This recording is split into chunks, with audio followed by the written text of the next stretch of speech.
Listen to me, please. You're like me, a Homo sapiens, a wise human. Life, a miracle in the universe, appeared around 4 billion years ago, and we humans, only 200,000 years ago. Yet we have succeeded in disrupting the balance that is so essential to life. Listen carefully to this extraordinary story, which is yours, and decide what you want to do with it.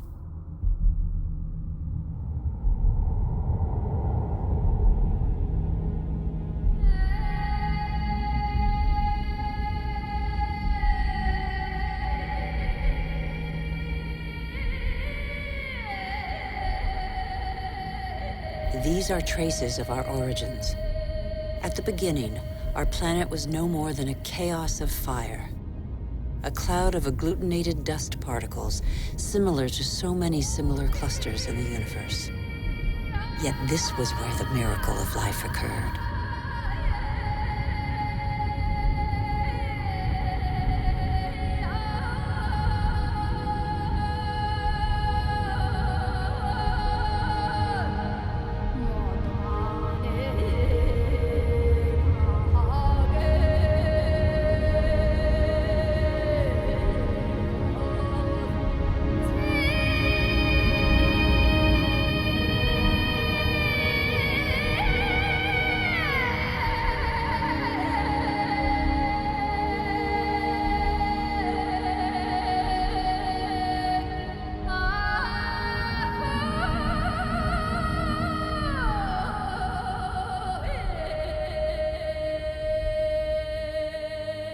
Today, life, our life, is just a link in a chain of innumerable living beings that have succeeded one another on Earth over nearly 4 billion years.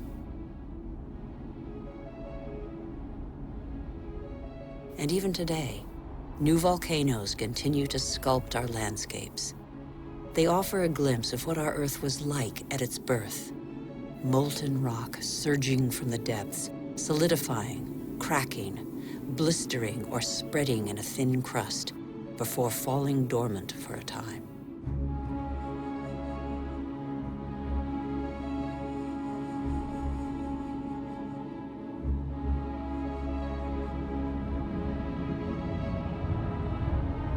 These wreaths of smoke curling from the bowels of the Earth bear witness to the Earth's original atmosphere, an atmosphere devoid of oxygen.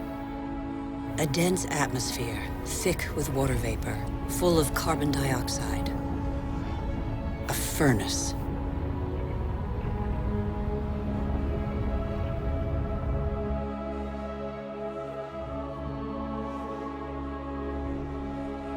The Earth cooled. The water vapor condensed and fell in torrential downpours. At the right distance from the sun, not too far, not too near, the Earth's perfect balance enabled it to conserve water in liquid form. The water cut channels. They are like the veins of a body, the branches of a tree, the vessels of the sap that the water gave to the Earth.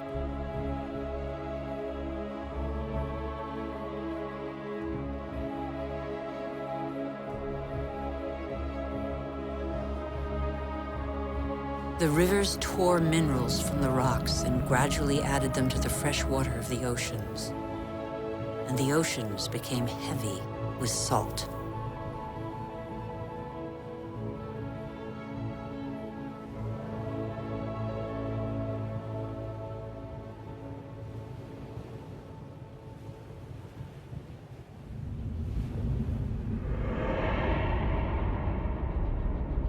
Where do we come from? Where did life first spark into being? A miracle of time, primitive life forms still exist in the globe's hot springs. They give them their colors. They're called archaeobacteria.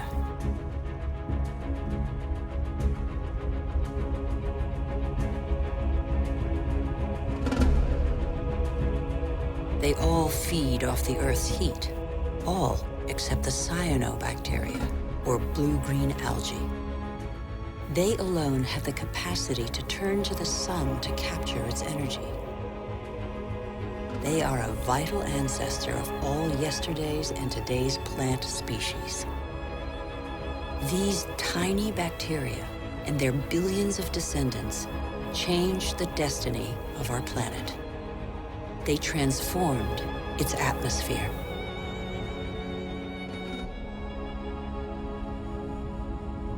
What happened to the carbon that poisoned the atmosphere? It's still here, imprisoned in the Earth's crust. Here, there once was a sea inhabited by microorganisms. They grew their shells by tapping into carbon from the atmosphere dissolved in the ocean. These strata are the accumulated shells of those billions and billions of microorganisms.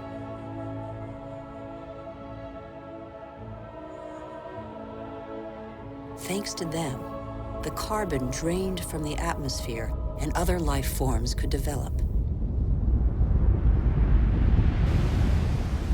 It is life that altered the atmosphere.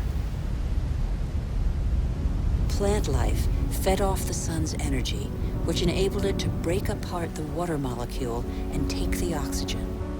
And oxygen filled the air. The Earth's water cycle is a process of constant renewal. Waterfalls, water vapor, clouds, rain, springs, rivers, seas, oceans, glaciers. The cycle is never broken. There's always the same quantity of water on Earth. All the successive species on Earth have drunk the same water. The astonishing matter that is water, one of the most unstable of all. It takes a liquid form as running water, gaseous as vapor, or solid as ice. In Siberia, the frozen surfaces of the lakes in winter contain the traces of the forces that water deploys when it freezes. Lighter than water, the ice floats. It forms a protective mantle against the cold, under which life can go on.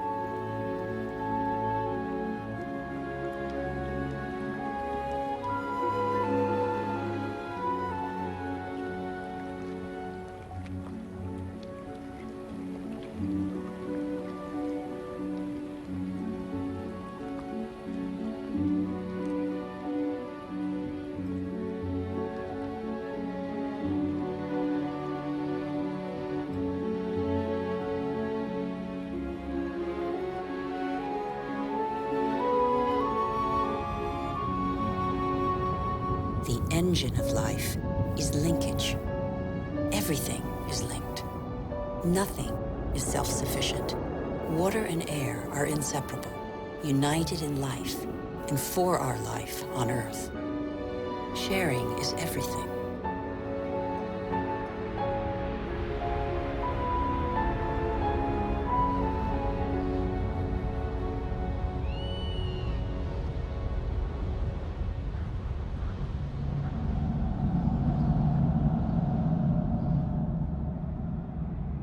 The green expanse peeking through the clouds is the source of oxygen in the air. 70% of this gas, without which our lungs cannot function, comes from the algae that tint the surface of the oceans. Our Earth relies on a balance in which every being has a role to play and exists only through the existence of another being. A subtle, fragile harmony that is easily shattered.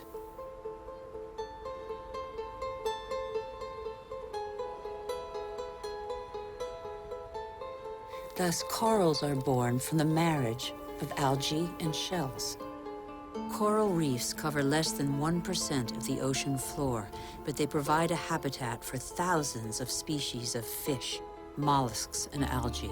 The equilibrium of every ocean depends on them.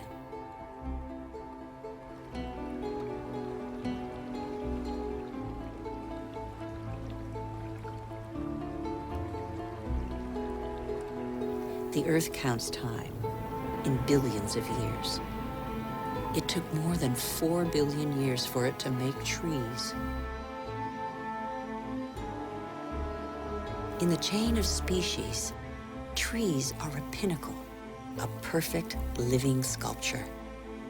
Trees defy gravity. They are the only natural element in perpetual movement toward the sky. They grow unhurriedly toward the sun that nourishes their foliage.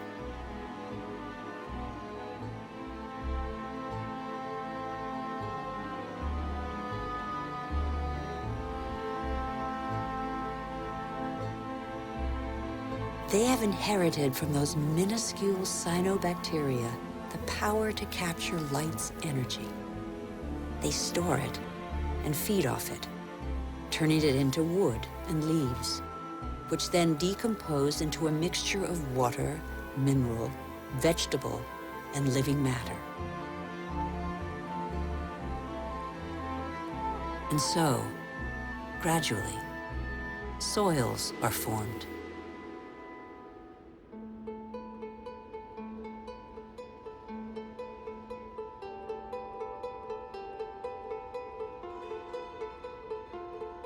Soils teem with the incessant activity of microorganisms feeding, digging, aerating, and transforming. They make the humus, the fertile layer to which all life on land is linked.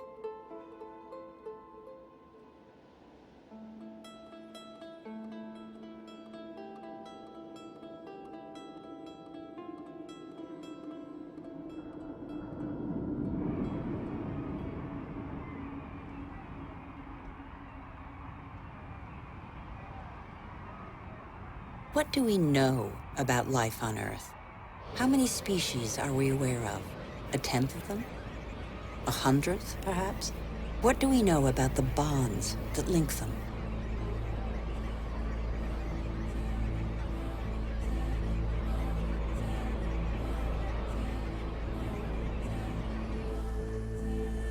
The Earth is a miracle. Life remains a mystery.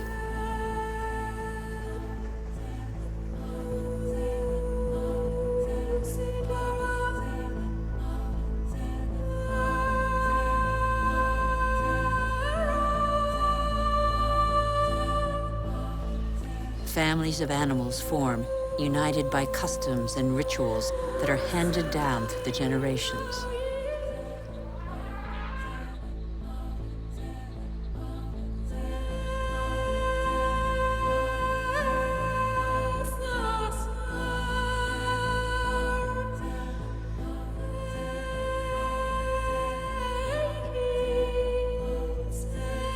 Some adapt to the nature of their pasture, and their pasture adapts to them. And both gain. The animal sates its hunger, and the tree can blossom again.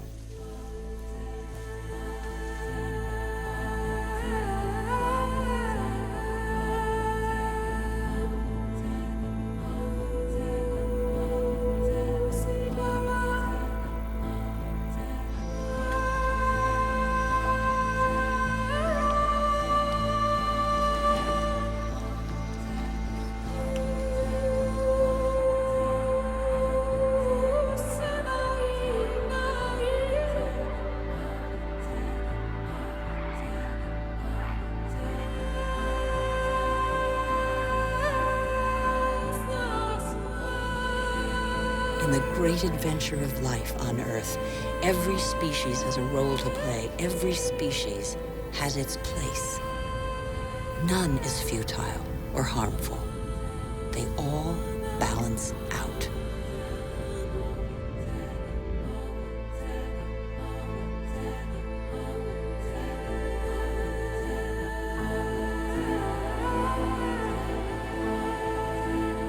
And that's where you, Homo sapiens, wise human, enter the story. You benefit from a fabulous 4 billion-year-old legacy bequeathed by the Earth.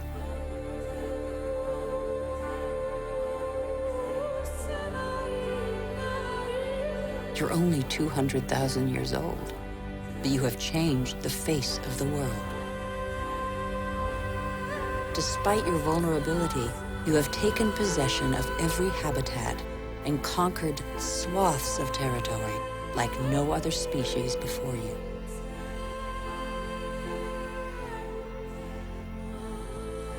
After 180,000 nomadic years, and thanks to a more clement climate, humans settled down.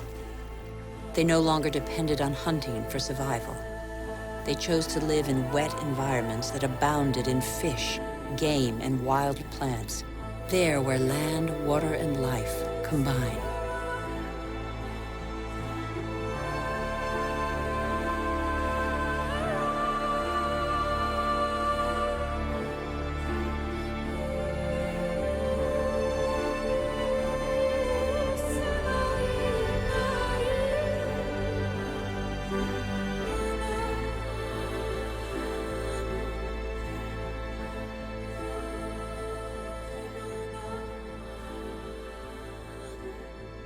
Even today, the majority of humankind lives on the continent's coastlines or the banks of rivers and lakes.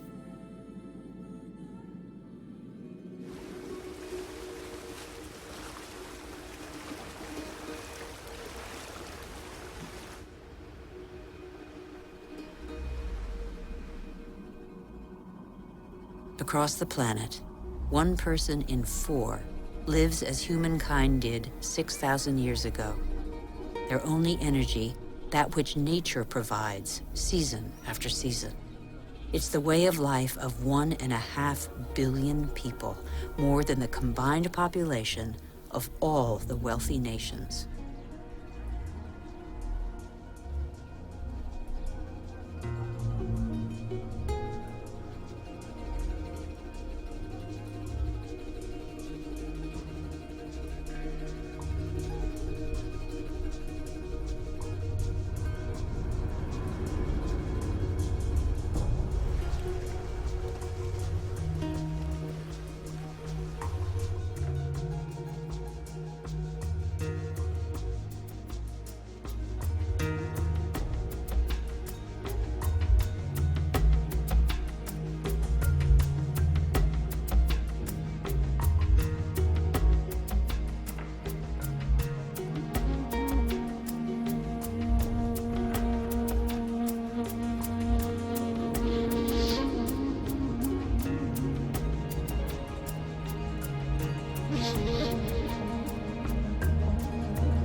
But life expectancy is short, and hard labor takes its toll. The uncertainties of nature weigh on daily life. Education is a rare privilege. Children are a family's only asset, as long as every extra pair of hands is a necessary contribution to its subsistence.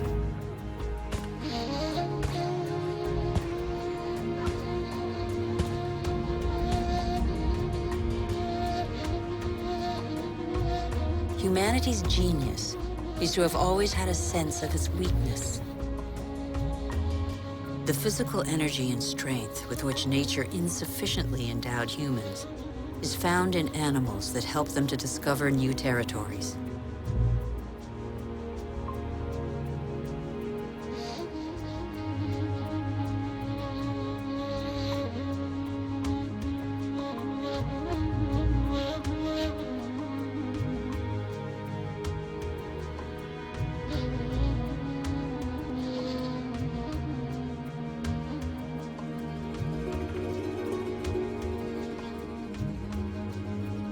But how can you conquer the world on an empty stomach? The invention of agriculture turned our history on end. It was less than 10,000 years ago. Agriculture was our first great revolution.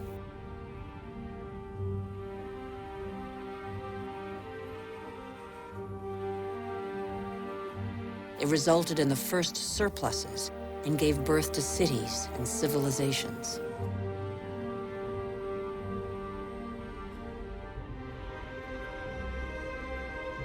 The memory of thousands of years scrabbling for food faded. Having made grain the yeast of life, we multiplied the number of varieties and learned to adapt them to our soils and climates.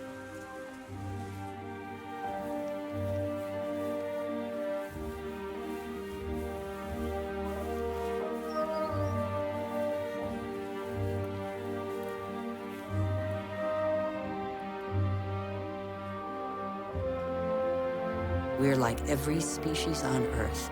Our principal daily concern is to feed ourselves.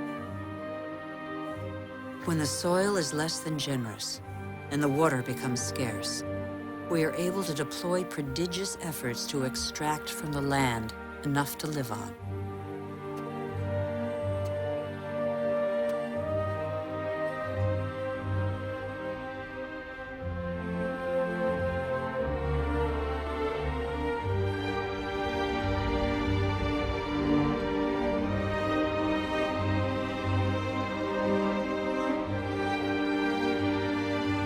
Humans shape the land with the patience and devotion that the earth demands in an almost sacrificial ritual performed over and over.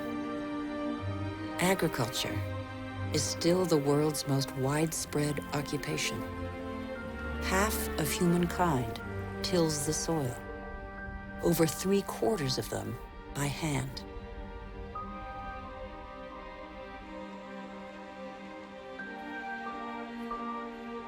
Agriculture is like a tradition handed down from generation to generation in sweat, graft, and toil, because for humanity, it is a prerequisite of survival.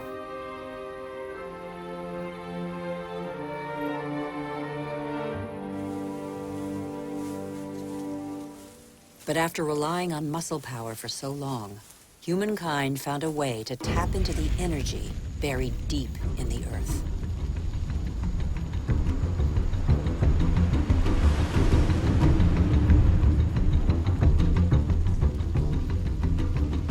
These flames are also from plants, a pocket of sunlight, pure energy, the energy of the sun, captured over millions of years by millions of plants more than 100 million years ago. It's coal, it's gas, and above all, it's oil.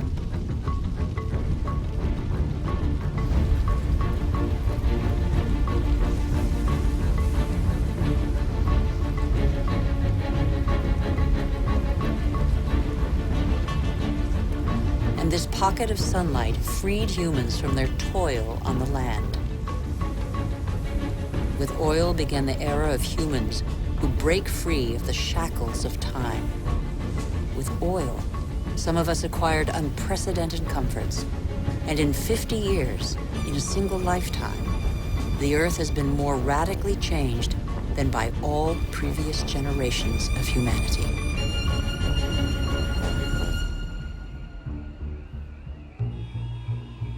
Faster and faster. In the last 60 years, the Earth's population has almost tripled, and over 2 billion people have moved to the cities. Faster and faster.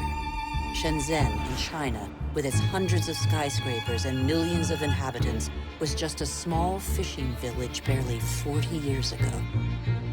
Faster and faster. In Shanghai, 3,000 towers and skyscrapers have been built in 20 years. Hundreds more are under construction. Today, over half of the world's 7 billion inhabitants live in cities.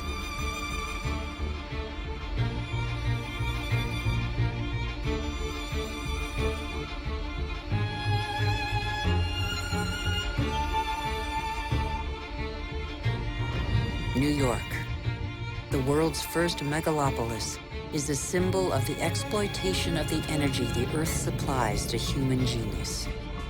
The manpower of millions of immigrants, the energy of coal, the unbridled power of oil.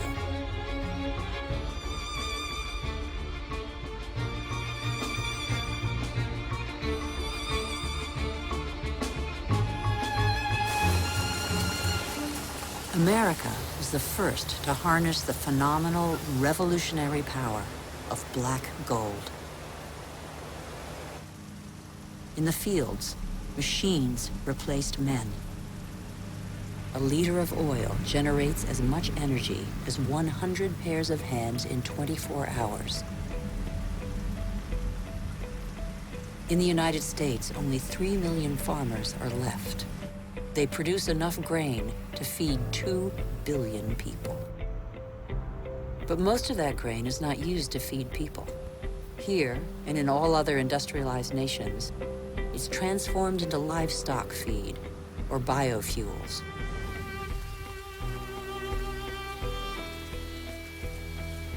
The pocket of sunshine's energy chased away the specter of drought that stalked farmland. No spring escapes the demands of agriculture, which accounts for 70% of humanity's water consumption. In nature, everything is linked.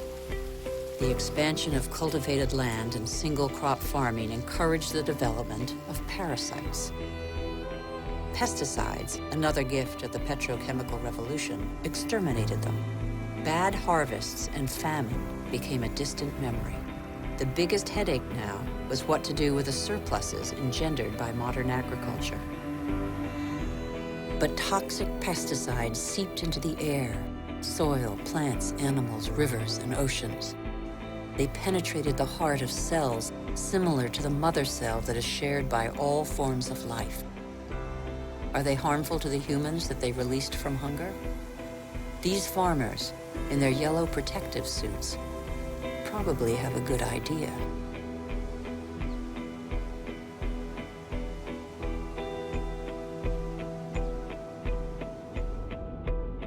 Then came fertilizers, another petrochemical discovery. They produced unprecedented results on plots of land thus far ignored.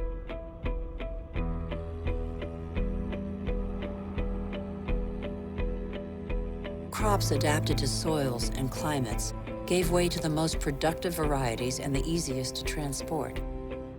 And so, in the last century, 3/4 of the varieties developed by farmers over thousands of years have been wiped out.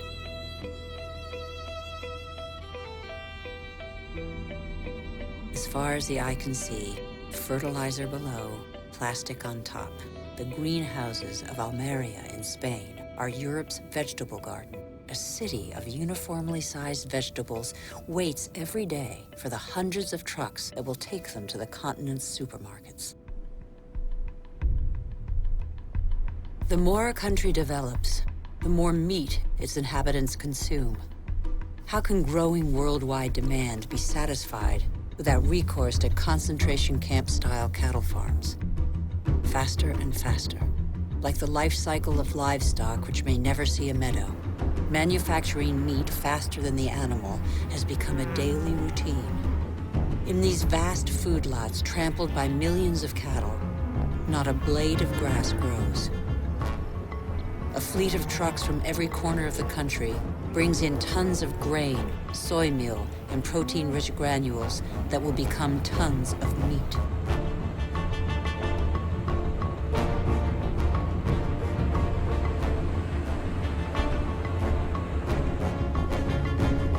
The result is that it takes 100 liters of water to produce 1 kilogram of potatoes, 4,000 liters for 1 kilo of rice, and 13,000 liters for 1 kilo of beef, not to mention the oil guzzled in the production process and transport.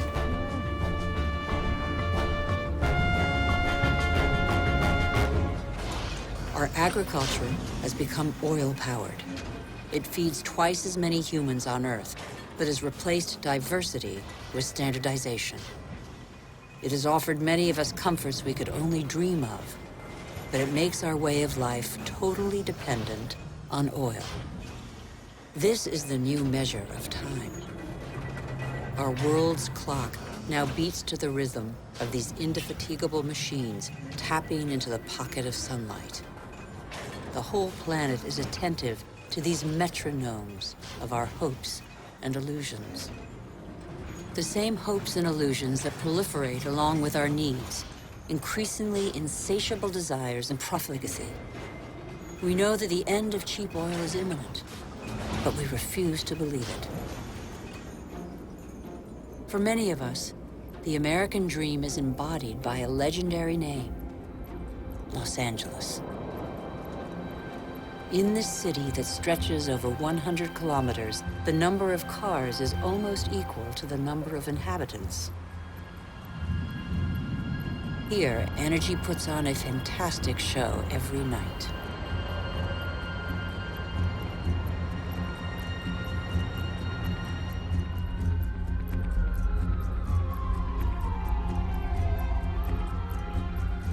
The days seem to be no more than the pale reflection of nights that turn the city into a starry sky.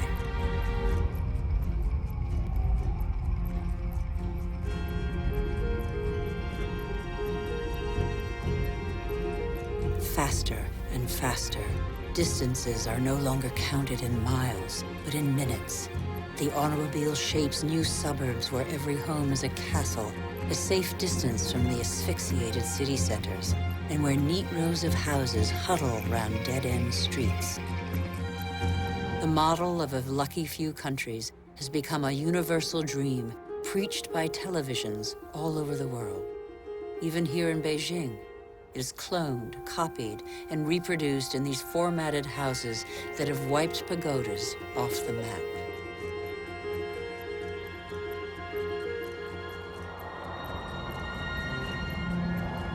The automobile has become the symbol of comfort and progress.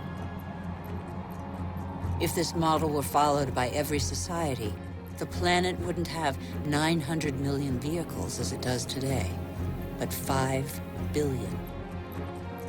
Faster and faster. The more the world develops, the greater its thirst for energy. Everywhere, machines dig, bore, and rip from the earth the pieces of stars buried in its depths since its creation. Minerals.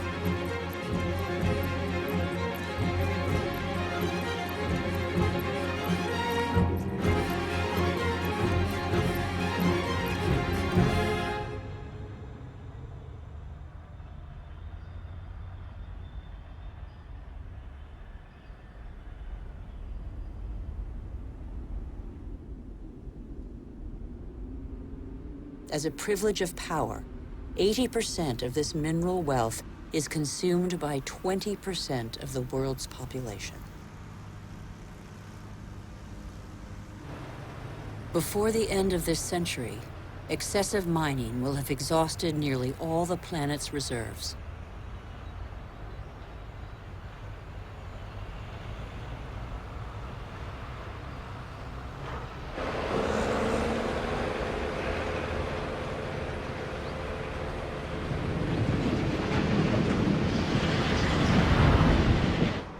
Faster and faster.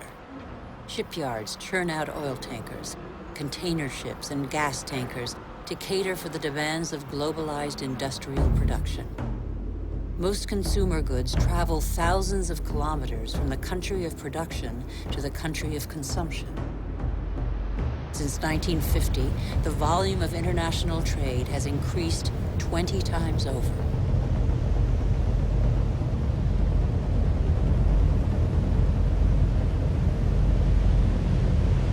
90% of trade goes by sea.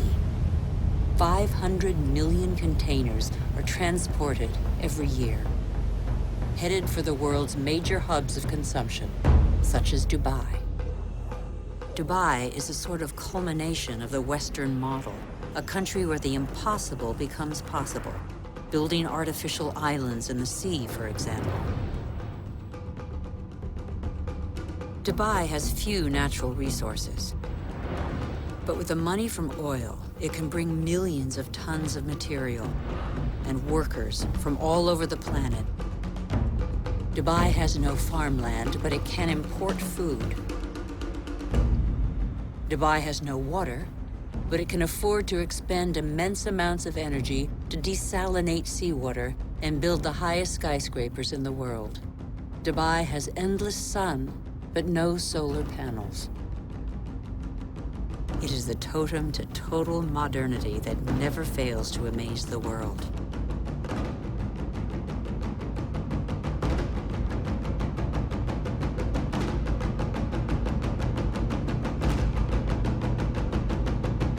Dubai is like the new beacon for all the world's money.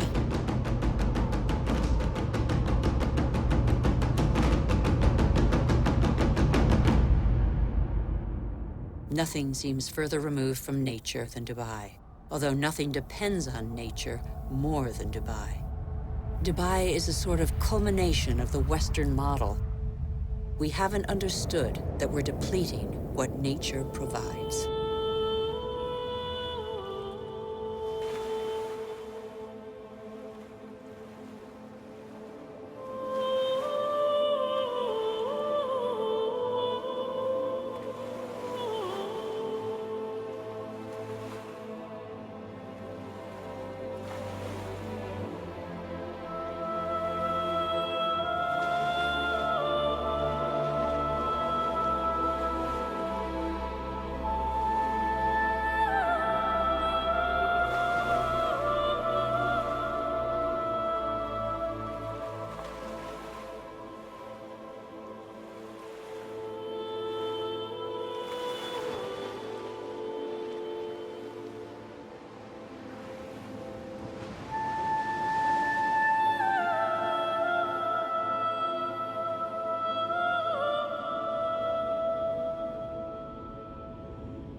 Since 1950, fishing catches have increased five-fold, from 18 to 100 million metric tons a year.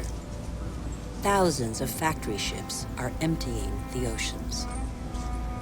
3/4 of fishing grounds are exhausted, depleted, or in danger of being so.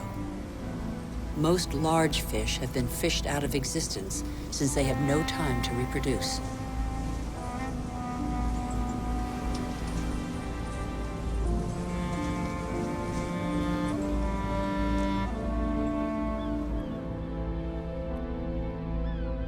We are destroying the cycle of a life that was given to us.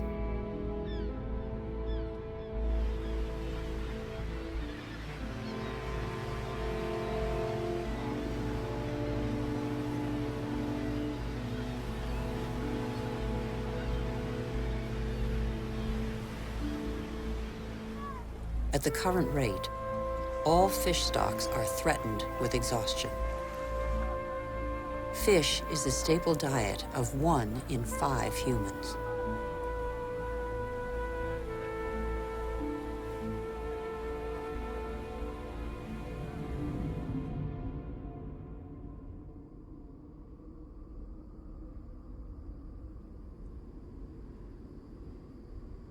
We have forgotten that resources are scarce.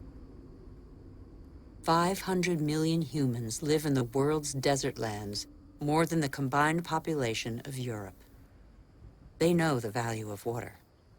They know how to use it sparingly.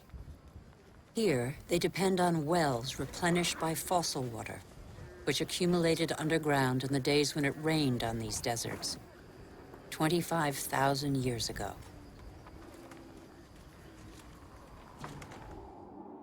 Fossil water also enables crops to be grown in the desert to provide food for local populations.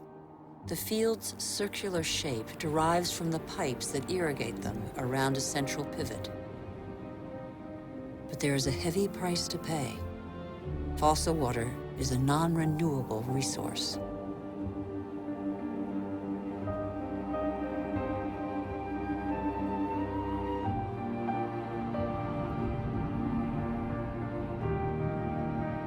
In Saudi Arabia, the dream of industrial farming in the desert has faded.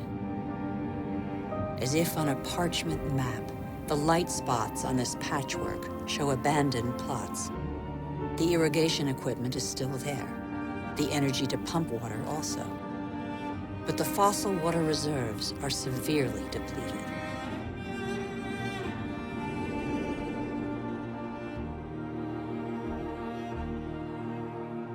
Israel turned the desert into arable land.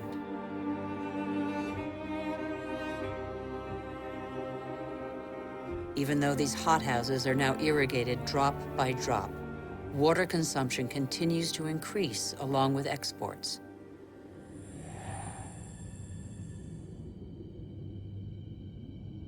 the once mighty River Jordan is now just a trickle.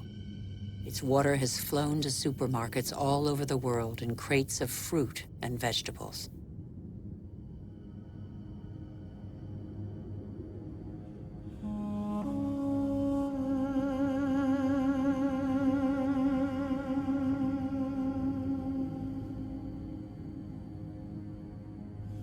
The Jordan's fate is not unique. Across the planet, one major river in 10 no longer flows into the sea for several months of the year.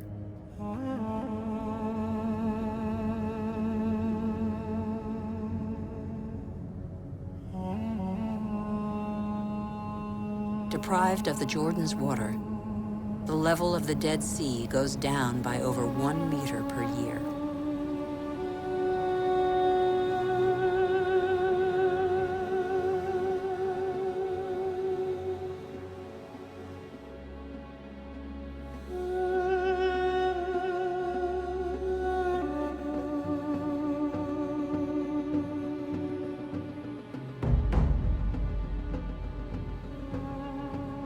India risks being the country that suffers most from the lack of water in the coming century. Massive irrigation has fed the growing population, and in the last 50 years, 21 million wells have been dug. In many parts of the country, the drill has to sink ever deeper to hit water. In western India, 30% of wells have been abandoned. The underground aquifers are drying out.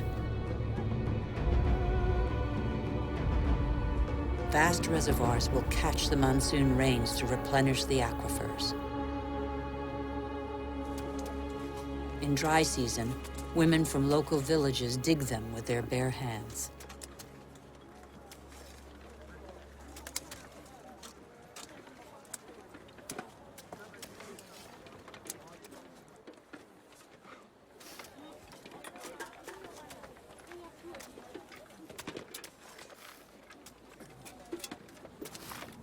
Thousands of kilometers away, 800 to 1,000 liters of water are consumed per person per day.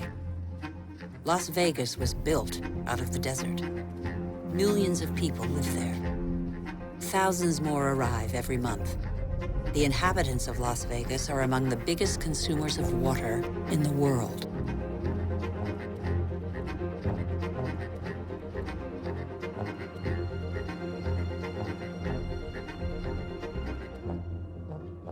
Palm Springs is another desert city with tropical vegetation and lush golf courses. How long can this mirage continue to prosper?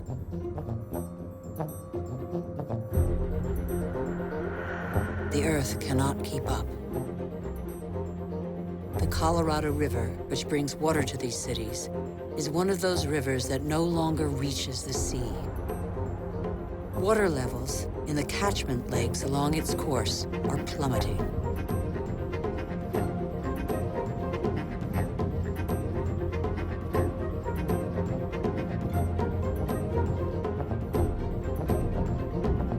Water shortages could affect nearly 2 billion people before 2025.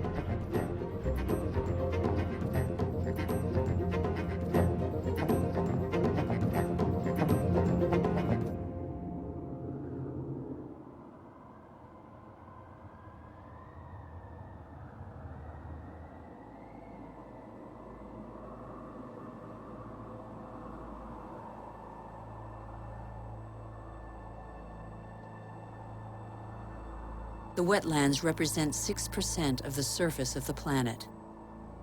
Under their calm water lies a veritable factory where plants and microorganisms patiently filter the water and digest all the pollution. These marshes are indispensable environments for the regeneration and purification of water. They are sponges that regulate the flow of water. They absorb it in the wet season and release it in the dry season.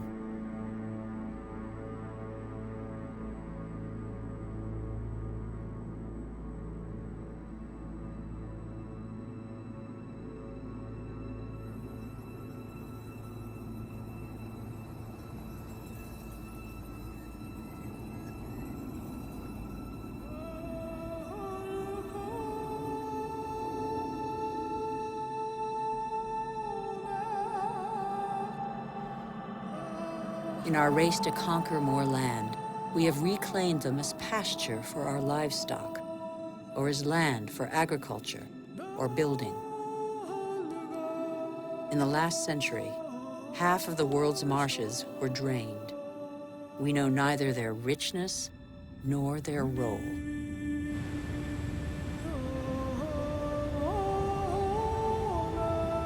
All living matter is linked. Water, air, soil, trees. The world's magic is right in front of our eyes.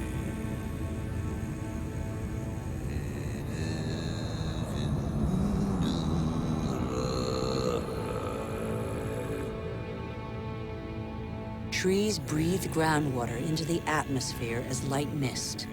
They form a canopy that alleviates the impact of heavy rains.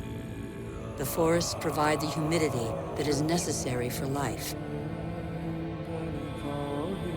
They store carbon, containing more than all the Earth's atmosphere. They are the cornerstone of the climactic balance on which we all depend.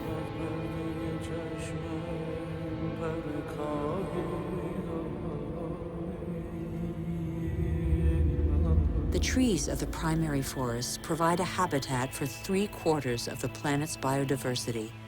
That's to say, of all life on Earth.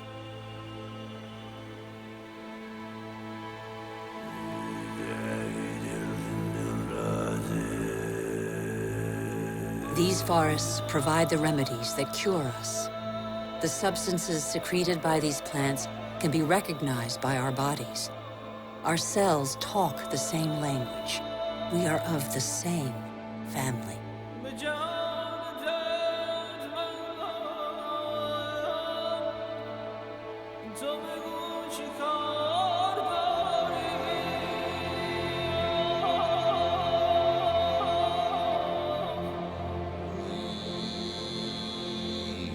But in barely 40 years, the world's largest rainforest, the Amazon, has been reduced by 20%.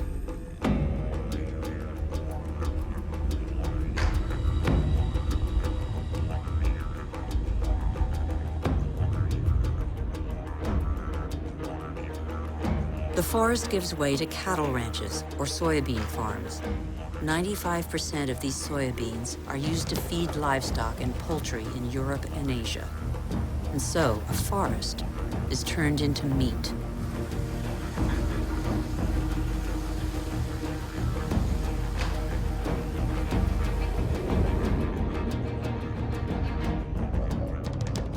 Barely 20 years ago, Borneo, the 4th largest island in the world, was covered by a vast primary forest. At the current rate of deforestation, it will have totally disappeared within 10 years.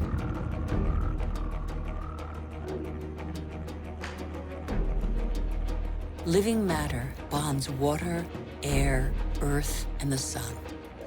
In Borneo, this bond has been broken in what was one of the Earth's greatest reservoirs of biodiversity.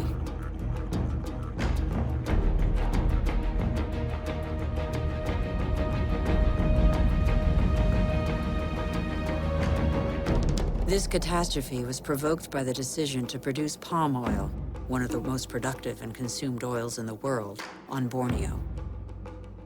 Palm oil not only caters to our growing demand for food, but also cosmetics, detergents, and increasingly, alternative fuels.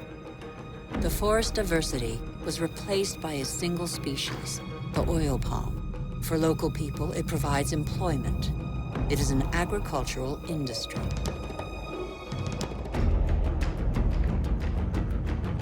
Another example of massive deforestation is the eucalyptus.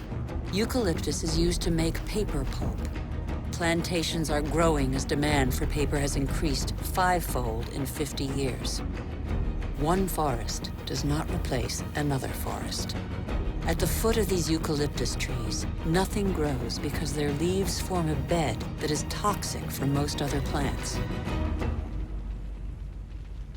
They grow quickly, but exhaust water reserves. Soybeans, palm oil, eucalyptus trees. Deforestation destroys the essential to produce the superfluous. But elsewhere, deforestation is a last resort to survive.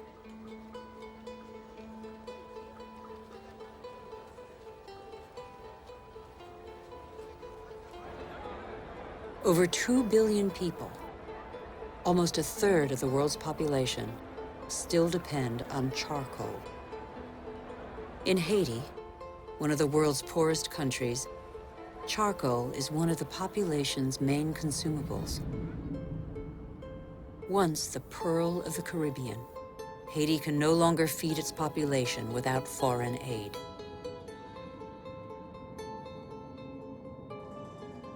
On the hills of Haiti, only 2% of the forests are left. Stripped bare, nothing holds the soils back. The rainwater washes them down the hillsides as far as the sea. What's left is increasingly unsuitable for agriculture.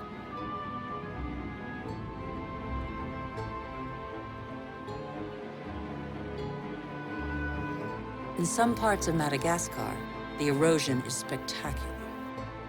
Whole hillsides bear deep gashes hundreds of meters wide. Thin and fragile, soil is made by living matter. With erosion, the fine layer of humus, which took thousands of years to form, disappears.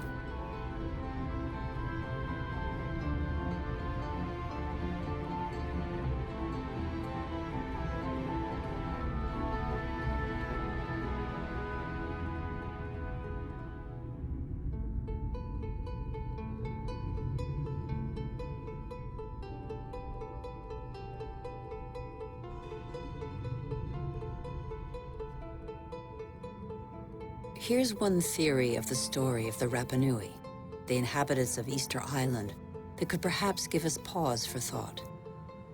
Living on the most isolated island in the world, the Rapa Nui exploited their resources until there was nothing left. Their civilization did not survive. On these lands stood the highest palm trees in the world. They have disappeared. The Rapa Nui chopped them all down for lumber. They then had to face widespread soil erosion. The Rapa Nui could no longer go fishing. There were no trees to build canoes.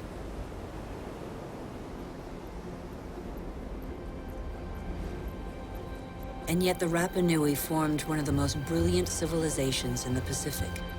Innovative farmers, sculptors, exceptional navigators. They were caught in the vice of overpopulation and dwindling resources.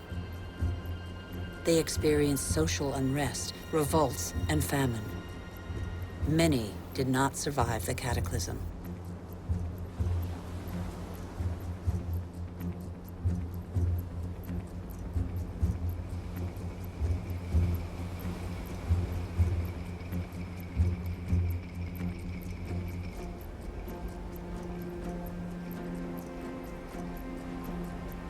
The real mystery of Easter Island is not how its strange statues got there. We know now. It's why the Rapa Nui didn't react in time.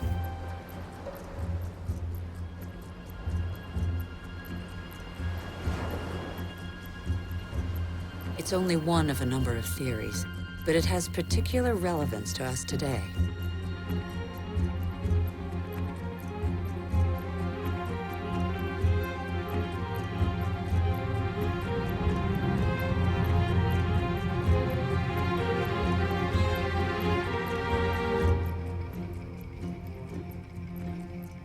Since 1950, the world's population has almost tripled. And since 1950, we have more fundamentally altered our island, the Earth, than in all of our 200,000-year history. Nigeria is the biggest oil exporter in Africa, and yet 70% of the population lives under the poverty line. The wealth is there, but the country's inhabitants don't have access to it. The same is true all over the globe. Half the world's poor live in resource-rich countries.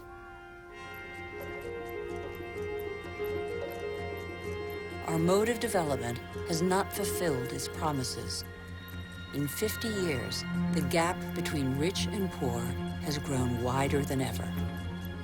Today, half the world's wealth is in the hands of the richest 2% of the population.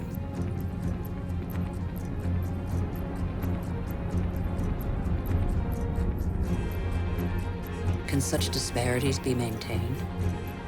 They're the cause of population movements whose scale we have yet to fully realize. The city of Lagos had a population of 700,000 in 1960. That will rise to 16 million by 2025. Lagos is one of the fastest growing megalopolises in the world. The new arrivals are mostly farmers forced off the land for economic or demographic reasons, or because of diminishing resources. This is a radically new type of urban growth driven by the urge to survive rather than to prosper.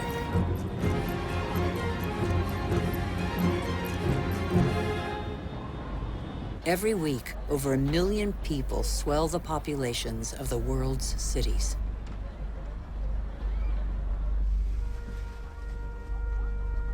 One human being in 6 now lives in a precarious, unhealthy, overpopulated environment without access to daily necessities such as water, sanitation, or electricity.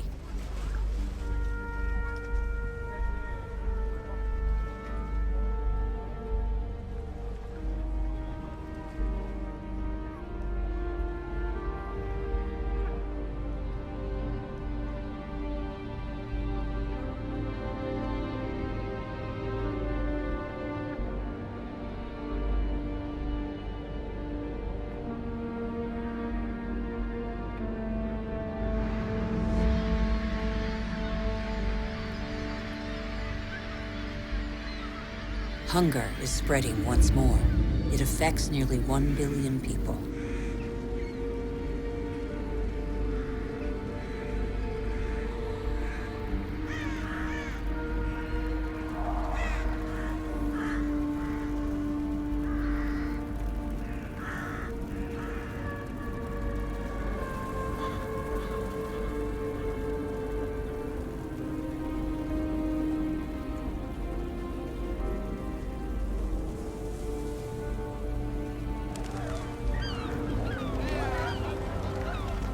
All over the planet, the poorest scrabble to survive on scraps, while we continue to dig for resources that we can no longer live without.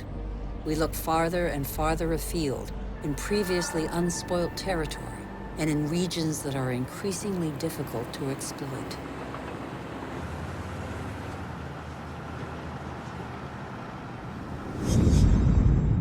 We're not changing our model. Oil might run out. We can still extract oil from the tar sands of Canada. The biggest trucks in the world move thousands of tons of sand. The process of heating and separating bitumen from the sand requires millions of cubic meters of water. Colossal amounts of energy are needed. The pollution is catastrophic. The most urgent priority, apparently, is to pick every pocket of sunlight.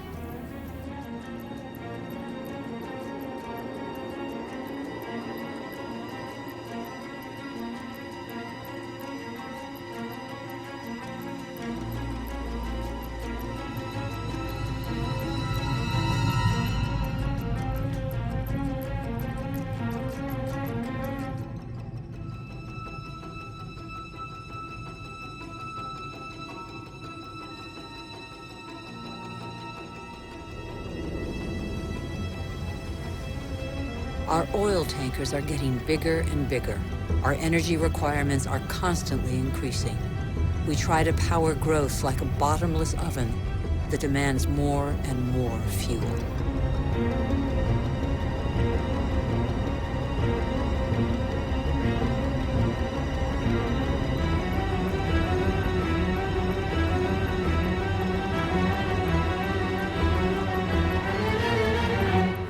It's all about carbon.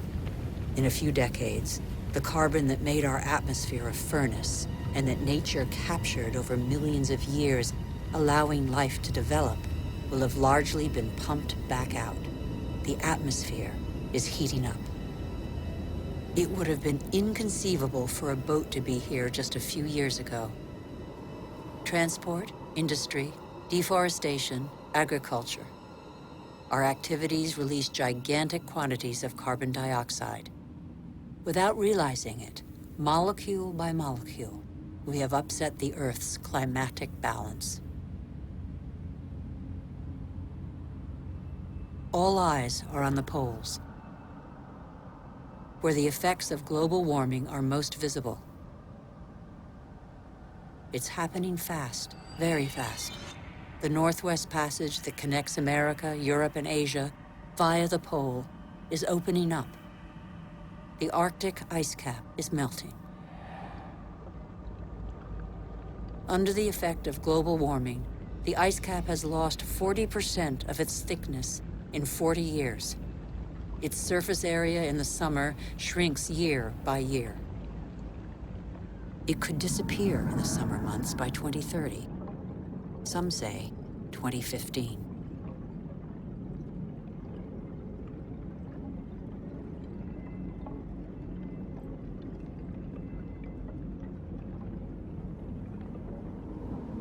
The sunbeams that the ice sheet previously reflected back now penetrate the dark water, heating it up.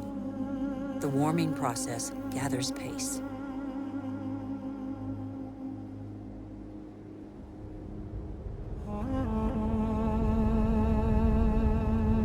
This ice contains the records of our planet.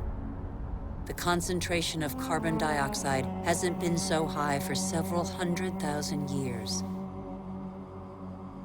Humanity has never lived in an atmosphere like this.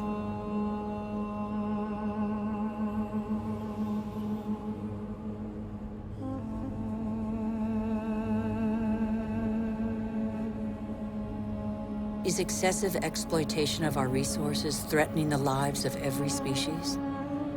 Climate change accentuates the threat. By 2050, a quarter of the Earth's species could be threatened with extinction. In these polar regions, the balance of nature has already been disrupted.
Around the North Pole, the ice cap has lost 30% of its surface area in 30 years. But as Greenland rapidly becomes warmer, the fresh water of a whole continent flows into the salt water of the oceans.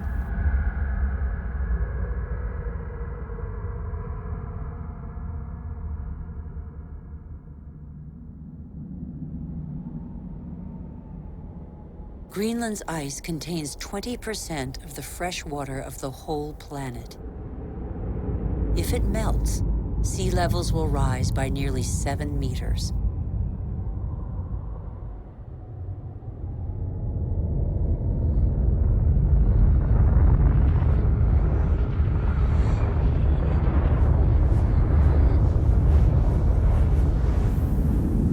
But there is no industry here. Greenland's ice sheet suffers from greenhouse gases emitted elsewhere on Earth. Our ecosystem doesn't have borders. Wherever we are, our actions have repercussions on the whole Earth. The atmosphere of our planet is an indivisible whole. It is an asset we share. On Greenland's surface, lakes are appearing on the landscape. The ice cap has begun to melt at a speed that even the most pessimistic scientists did not envision 10 years ago.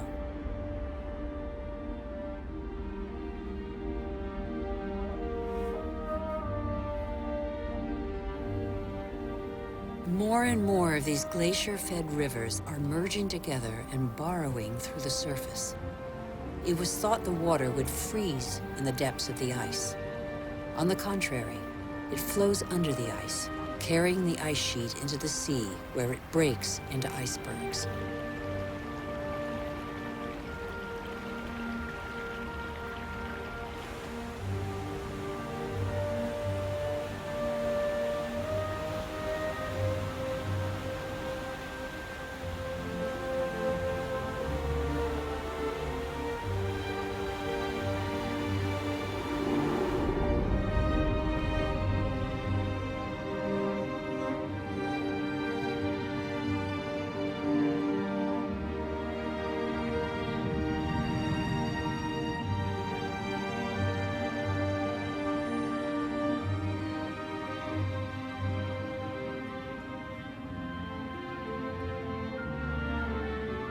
As the fresh water of Greenland's ice sheet gradually seeps into the salt water of the oceans, low-lying lands around the globe are threatened. Sea levels are rising. Water expanding as it gets warmer caused, in the 20th century alone, a rise of 20 centimeters. Everything becomes unstable. Coral reefs, for example, are extremely sensitive to the slightest change in water temperature. 30% have disappeared. They are an essential link in the chain of species.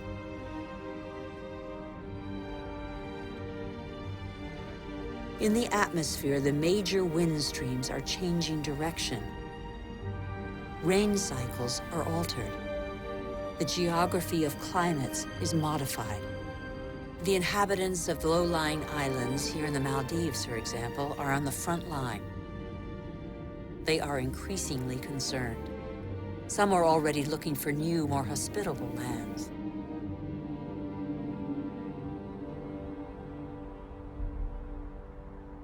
If sea levels continue to rise faster and faster, what will major cities like Tokyo, the world's most populous city, do?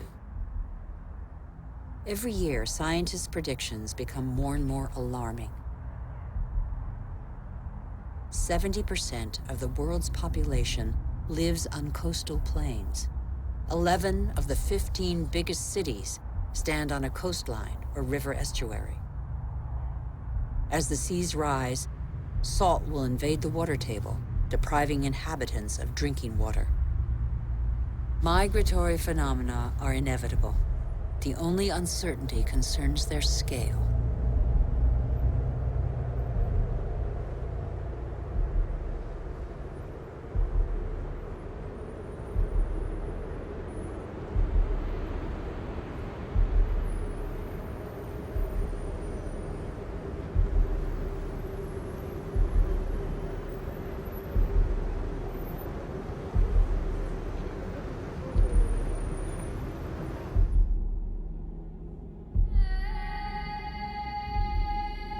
In Africa, Mount Kilimanjaro is unrecognizable. 80% of its glaciers have disappeared. In summer, the rivers no longer flow. Local peoples are affected by the lack of water. Even on the world's highest peaks, in the heart of the Himalayas, eternal snows and glaciers are receding. Yet these glaciers play an essential role in the water cycle. They trap the water from the monsoons as ice and release it in the summer when the snow melts.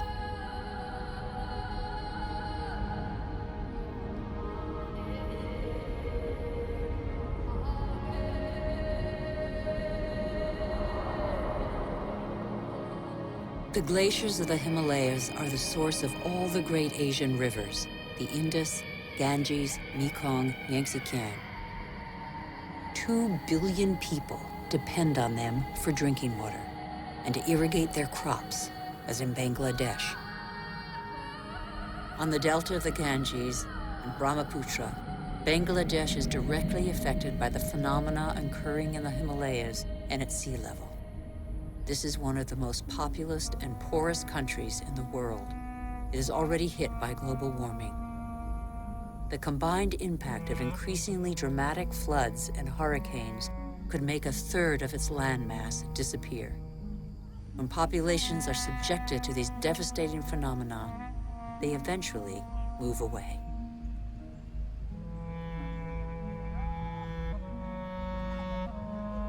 Wealthy countries will not be spared. Droughts are occurring all over the planet. In Australia, half of farmland is already affected.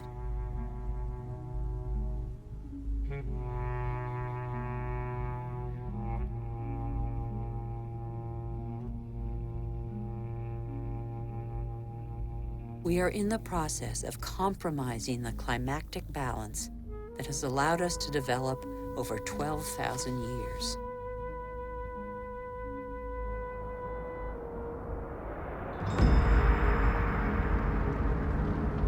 More and more wildfires encroach on major cities.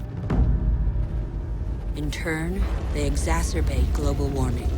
As the trees burn, they release carbon dioxide. The system that controls our climate has been severely disrupted.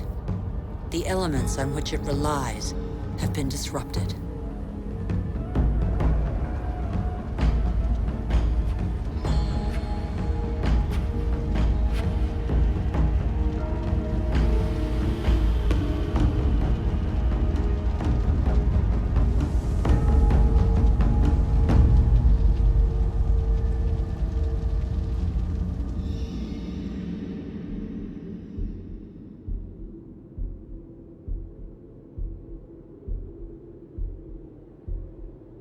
The clock of climate change is ticking in these magnificent landscapes.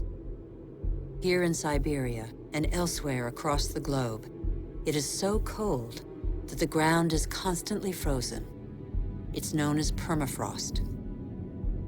Under its surface lies a climactic time bomb, methane, a greenhouse gas 20 times more powerful than carbon dioxide.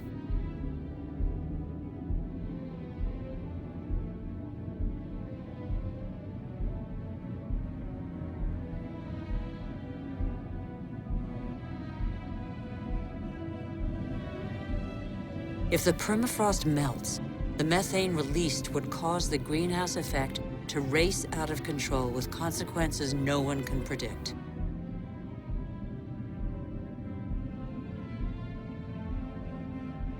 We would literally be in unknown territory.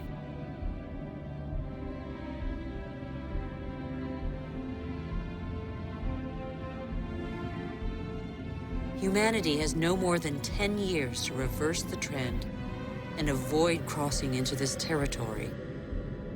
Life on Earth as we have never known it.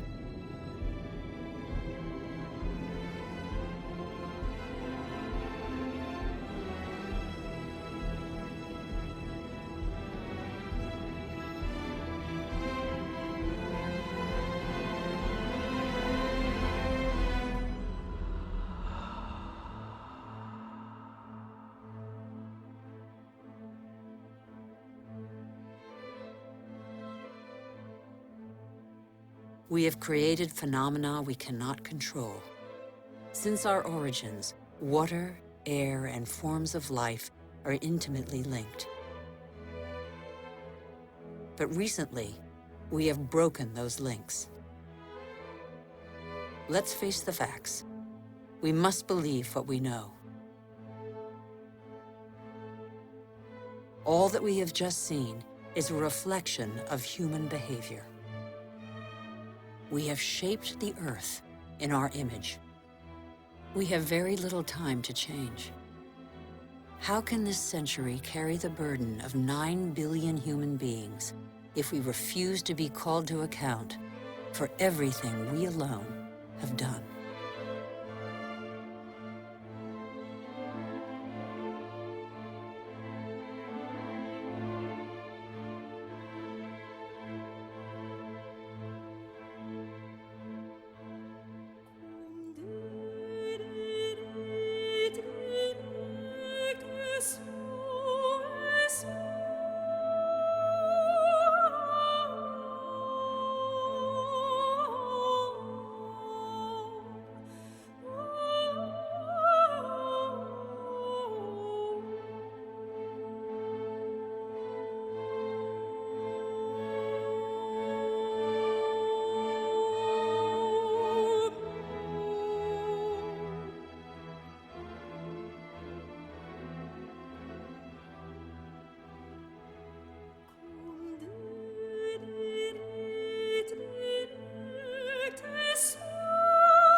The cost of our actions is high. Others pay the price without having been actively involved. I have seen refugee camps as big as cities, sprawling in the desert.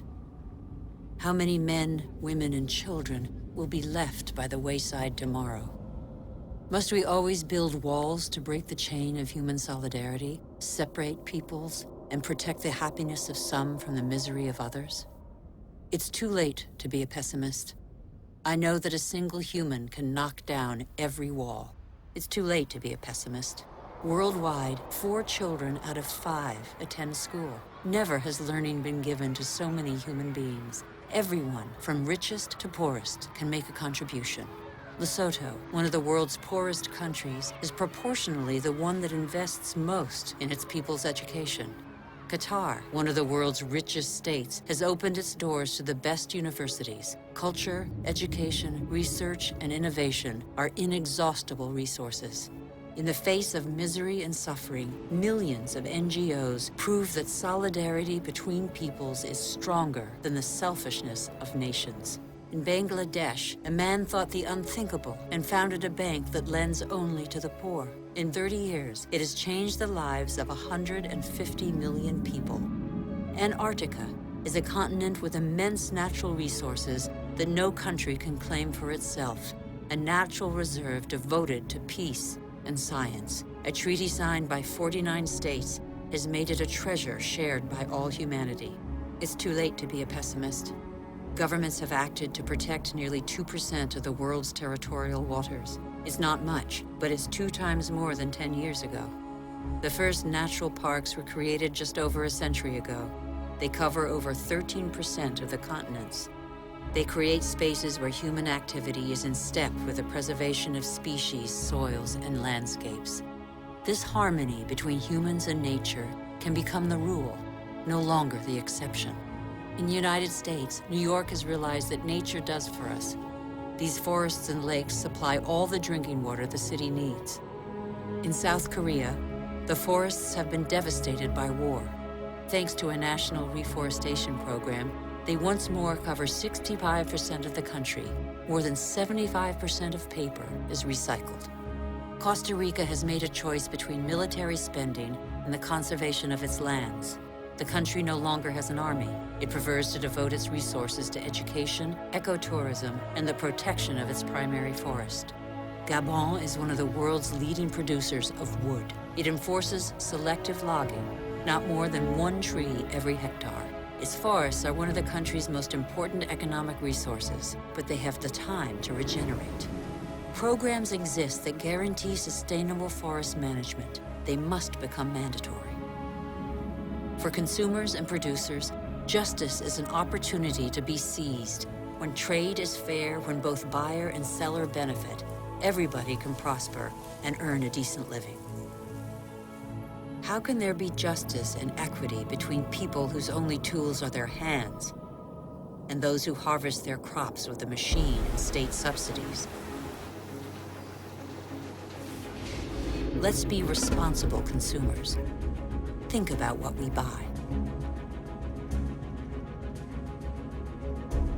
It's too late to be a pessimist. I've seen agriculture on a human scale. It can feed the whole planet if meat production doesn't take the food out of people's mouths. I have seen fishermen who take care of what they catch and care for the riches of the ocean. I have seen houses producing their own energy. 5,000 people live in the world's first ever eco-friendly district in Freiburg, Germany.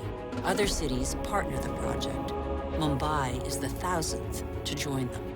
The governments of New Zealand, Iceland, Austria, Sweden, and other nations have made the development of renewable energy sources a top priority.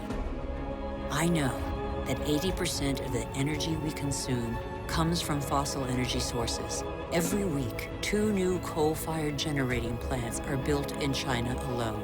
But I have also seen, in Denmark, a prototype of a coal-fired plant that releases its carbon into the soil rather than the air. A solution for the future? Nobody knows yet. I have seen in Iceland an electricity plant powered by the Earth's heat, geothermal power. I have seen a sea snake lying on the swell to absorb the energy of the waves and produce electricity. I have seen wind farms off the coast of Denmark that produce 20% of the country's electricity. The USA, China, India, Germany, and Spain are the biggest investors in renewable energy. They have already created over 2.5 million jobs. Where on earth doesn't the wind blow? I have seen desert expanses baking in the sun. Everything on Earth is linked, and the Earth is linked to the sun, its original energy source. Can humans not imitate plants and capture its energy? In 1 hour, the sun gives the Earth the same amount of energy as that consumed by all humanity in 1 year.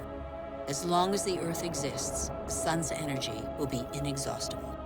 All we have to do is stop drilling the Earth and start looking to the sky. All we have to do is learn to cultivate the sun. All these experiments are only examples, but they testify to a new awareness. They lay down markers for a new human adventure based on moderation, intelligence, and sharing.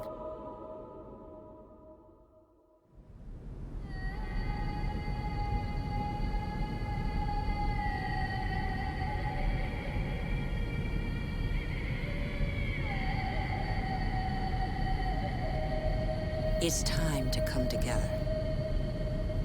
What's important is not what's gone, but what remains. We still have half the world's forests, thousands of rivers, lakes, and glaciers, and thousands of thriving species. We know that the solutions are there today. We all have the power to change. So what are we waiting for?